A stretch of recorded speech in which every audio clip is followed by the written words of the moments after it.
Bien, como anunciamos, nos encontramos con el viceministro de Minas, Guillermo Chino. Bienvenido, Guillermo, al programa.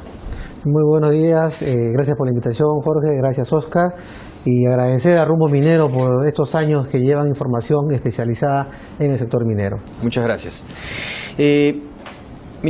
Viceministro, perdón. El tema de la minería y en lo que ha pasado, ¿no? Nosotros sabemos que las elecciones han sido hace poco, que hay un rumbo, digamos, interesante que por lo menos proyecta eso. Usted viaja constantemente a ver el tema de inversiones en minería.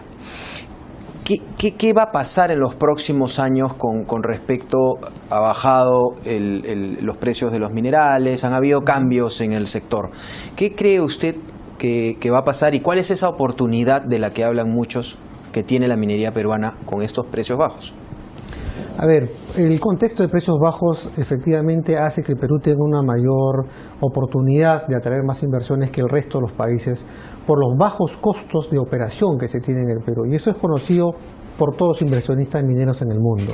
Saben que en el Perú sus costos de operación serían bastante bajos. Sin embargo, lo que sí tenemos es que reforzar y terminar de completar en todo caso es el mejor relacionamiento, mejor acercamiento con las comunidades para hacerle entender que efectivamente este tipo de actividad trae beneficios y aquellas preocupaciones que de repente con toda justicia la tienen ellos porque desconocen, preocupaciones que una actividad tan grande pueda tener un tipo de afectación. En realidad esas afectaciones pueden ser positivas si, digamos, nos comunicamos oportunamente. Guillermo, ¿usted está como viceministro de Minería toda esta gestión de este gobierno? Casi toda la gestión. Estoy desde febrero del 2012 hasta el presente. De acuerdo, bueno, casi toda. Entonces es lo que yo tenía en mente. Obviamente conoce toda la historia, la ha vivido, ha sido protagonista de la historia de la minería desde la perspectiva del Estado en estos últimos 5 años. Así es. En los últimos meses, obviamente la campaña y lo que viene, se han escuchado y se van a escuchar muchas críticas a lo que se ha hecho. Ese programa creo que es una plataforma perfecta para que usted brevemente nos diga, en resumen, qué es lo que está dejando respecto al desarrollo minero este gobierno. A ver, desde que empezamos, yo creo que aquí lo más importante que hay que rescatar es que aquellos proyectos, como dice, que están a punto de salir, no se quemen, como dice el pan en la puerta del horno, sino que se concluyan y entren en operación. Y eso sucedió con Antapacay, con Toromocho, con Constancia, Las Bambas, o la ampliación de Cerro Verde, y proyectos más pequeños, podemos hablar de Shahuindo, podemos hablar de La Arena, podemos hablar de Mayay, podemos hablar, en fin, muchos otros proyectos pequeños. Magistral ha salido a nivel, digamos, de proyecto, pero todavía no está en construcción, ¿no? Pero a su vez estamos dejando toda una cartera de proyectos. Porque todo el mundo recuerda Conga y Tía María como si fuese, digamos, toda la minería, todo lo que ha pasado en estos 5 años. Y no es así. Si efectivamente tenemos Conga y Tía María, proyectos muy importantes para el país, por supuesto, tenemos muchos otros proyectos que han salido adelante.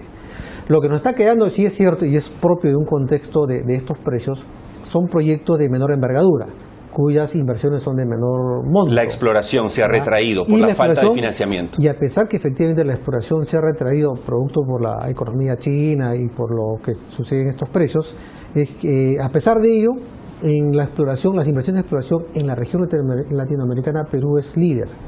Y latinoamericana representa más o menos el 80% de la inversión en exploración. Y ahí somos líderes nosotros, ¿no? Ahora, en el tema de la minería ilegal, sigue creciendo a pasos agigantados.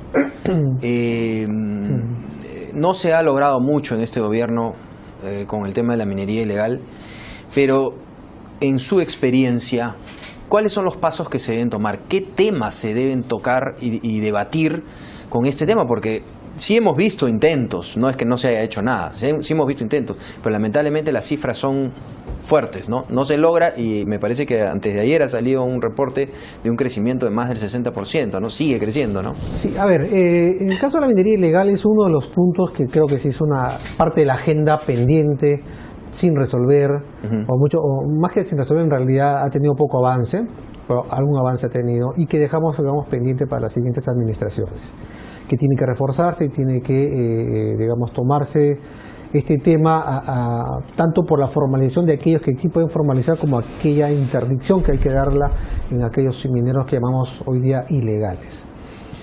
Hemos tenido un proceso de formalización, que hoy estamos en una etapa de saneamiento, que efectivamente tiene algunos problemas estructurales, básicamente por el acceso a la tierra y acceso a la concesión minera, en donde tenemos muy buenos concesionarios mineros, pero también tenemos muy malos concesionarios.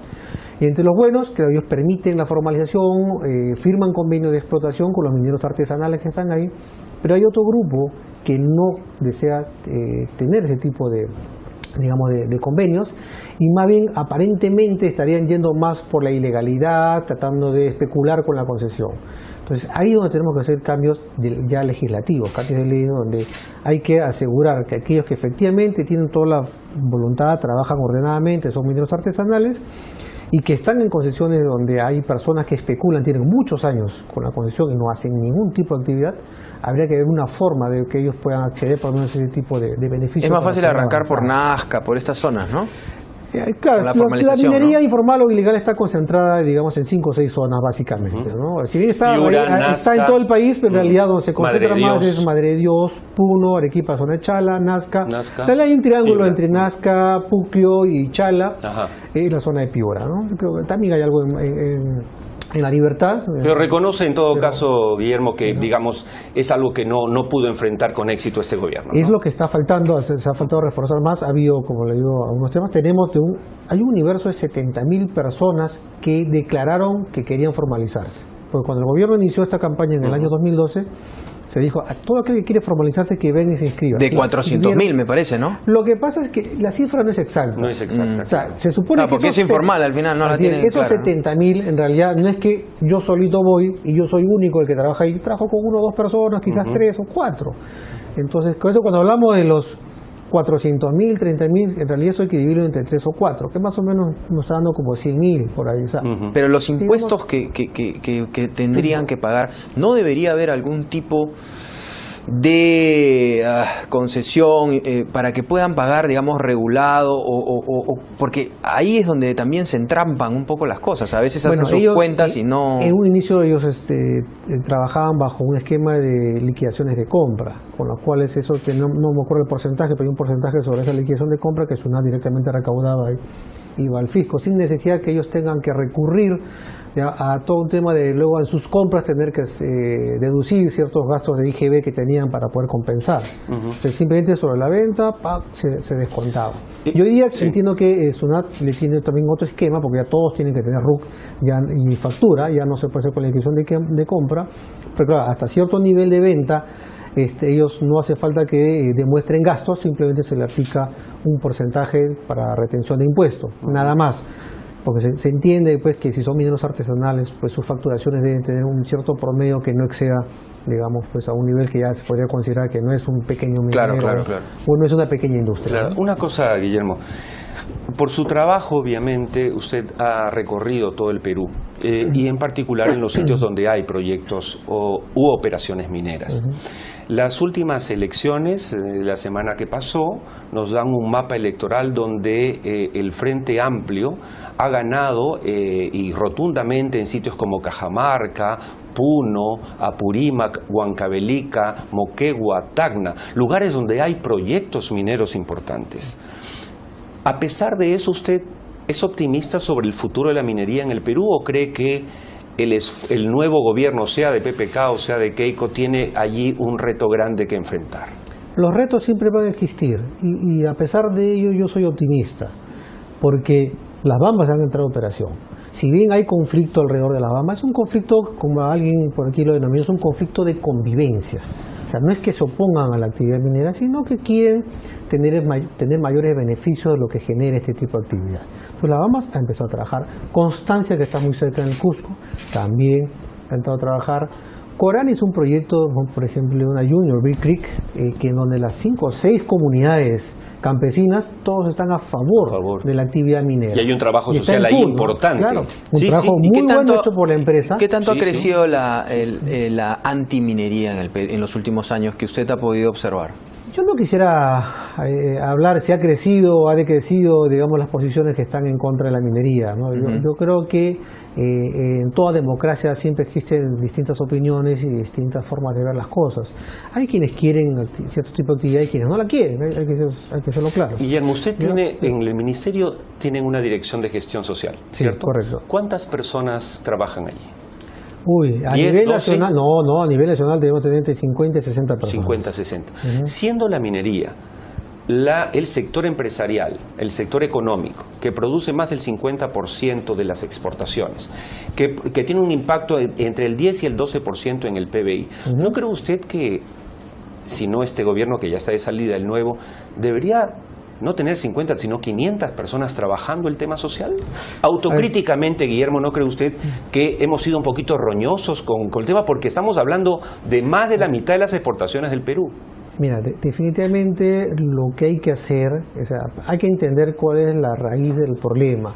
Y la raíz del problema tiene que ver porque en aquella zona donde hay proyectos mineros que están muy cerca a comunidades, sobre todo campesinas, que son muy pobres, donde no hay agua, no hay luz, no hay electrificación, pero no hay carreteras, no hay puentes, sus agriculturas son muy básicas, hay que reforzar y hay que ayudar a esa gente. Esos impuestos que pagó esta actividad, en realidad hay que ser un poco más eficiente para poder redistribuirlos y llegar a esa zona. Y en eso tenemos que trabajar, no solamente en el Ministerio de Energía y Minas, sino todos los sectores. Y ahí trabajamos, y por eso fue la idea de las mesas de desarrollo que se implementaron en el año 2012. En la cual la idea es llevarle todo ese tipo de infraestructura, porque cuando uno llega a la zona, si bien hay nuevamente posiciones que dicen que no están a favor de la minería, es su opinión y tiene todo el derecho a expresarlo, la gente en el fondo lo que está viendo es que no tiene un beneficio, no tiene esa infraestructura básica. Así es. Si nosotros le diéramos esa infraestructura básica, la verdad que yo les aseguraría que muchos de los conflictos se van a reducir. Y hay cosas que, por ejemplo, no se entienden, viceministro, sé que no es su responsabilidad. El índice de desarrollo humano, el IDH famoso, en Cajamarca, que es una región que ha tenido y que tiene a Yanacocha, proyectos mineros importantes ahora, Goldfields, etcétera, tiene el segundo IDH más bajo en el Perú. ¿Cómo es posible que conviva la riqueza minera con esos niveles de pobreza? Obviamente ahí encontramos la explicación a las votaciones, ahí encontramos la explicación a por qué un pueblo entero vota a favor de un presidente regional cuestionado en la cárcel y sin campaña. ¿No cree usted?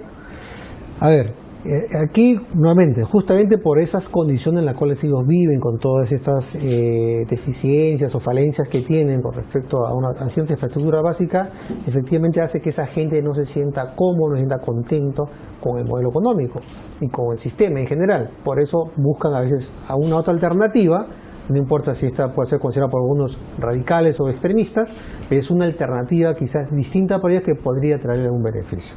Nuevamente, regreso ahí que tenemos que trabajar y la siguiente administración tiene que reforzar lo que se ha empezado en este gobierno con las mesas de desarrollo o tener esta visión integral de ir dotando a la gente, a aquellas poblaciones pobres, de esta infraestructura básica para que esa gente por fin, primero, recupere la confianza con sus autoridades y diga, por fin el gobierno se acordó de nosotros, está aquí a implementar una serie de proyectos y vamos a generar un clima favorable, no solamente para la minería, sino para cualquier sector. Correcto. Perdóname, una pregunta que quería hacer hace rato. El canon minero ha sido manoseado en estas últimas semanas, el canon minero, el partido APRESA incluso habló del canon minero comunal. En pocas palabras, ¿usted cree que el canon minero como está hoy debería ser cambiado o está funcionando? A ver, yo lo que pienso, y más allá de dar una opinión a favor o en contra de algún partido político, porque no puedo hacerlo, entenderá que soy funcionario público, es que lo que tenemos que asegurar que esa riqueza que genera la actividad minera llegue a la gente. Eso es lo que hay que asegurar. Bajo una forma u otra forma, llamémosle canon comunal, llamémosle canon no sé qué, llamémoslo como lo que llamemos. Pero la burocracia, tiene que llegar está haciendo que tenemos que ser más eficientes. O sea, el Estado, porque hay una cantidad de cosas para hacer obras que el SNIP y todo eso. La burocracia está haciendo que tenemos que ser más eficientes. O sea, el Estado, porque hay una cantidad de cosas para hacer obras que el SNIP y todo eso que en verdad se han hecho obras, o sea, no hay que negarlas. O sea, este Estado, si uno puede ver, este gobierno en realidad, quizás a nivel de inversiones es el que más ha invertido en temas sociales, inclusive mucho más, pero tenemos que llegar directamente a esa gente y no hacerlos esperar 2, 3 años para que salga su proyecto, sino tenemos que ahí mejorar y agilizar un poquito más los... Para terminar, Guillermo, quisiéramos la opinión sobre el tema de cuál crees, ya terminando ya este mandato, cuál crees que debe ser esos 3 puntos importantes que debe tocar la próxima administración, para resumir esos 3 puntos que son vitales, que hay que tocar en la agenda para mejorar la minería peruana? A ver, el primero es lo que hemos estado hablando, de llegar con inversión de desarrollo a esas personas, a esas comunidades o pueblos que necesitan todo. Ese es uno. Por eso generamos un clima de inversión favorable para todos los sectores. El segundo tiene que ver con apoyar un poco más el sector de exploración, porque sin exploración no vamos a encontrar y ha caído nuevos muchísimo, proyectos, ¿no? Ha caído muchísimo, efectivamente, a nivel mundial, y bueno, aún así Perú sigue siendo todavía muy atractivo. Hemos estado, los 3 hemos estado en Canadá, Sí. y hemos visto que todavía siguen mirando al Perú como una plaza interesante. Tendrán algunas preocupaciones, pero sigue siendo Perú una plaza bastante interesante. El tercero tiene que ver con la minería ilegal o la formalización de la minería artesanal, que yo diría son los 3 elementos importantes que buscaríamos: un clima favorable a la inversión minera y a su vez un ordenamiento de todo el sector. Una pregunta personal. ¿Usted pertenece al Partido Nacionalista? Yo soy un funcionario público técnico que en este caso fui llamado para poder aportar en el sector energético. Le hago esta pregunta porque espero sinceramente, y lo hablo a título personal, que el próximo gobierno no desperdicie el conocimiento de gente como usted, que ha trabajado independientemente y que no tiene mancha ni crítica alguna en todo el sector minero. Ojalá que sea así. Bueno, yo ahí puedo en todo caso ampliar de que en este gobierno habemos funcionarios, algunos pertenecientes al Partido Nacionalista y otros que no, que en realidad han hecho una labor bastante destacable. Excelente. Muchas gracias por estar con nosotros en Rumbo Minero y lo esperamos en otra oportunidad. Muchas gracias. Bien, estuvimos con el viceministro de Minas, Guillermo Shino. Pausa y regresamos.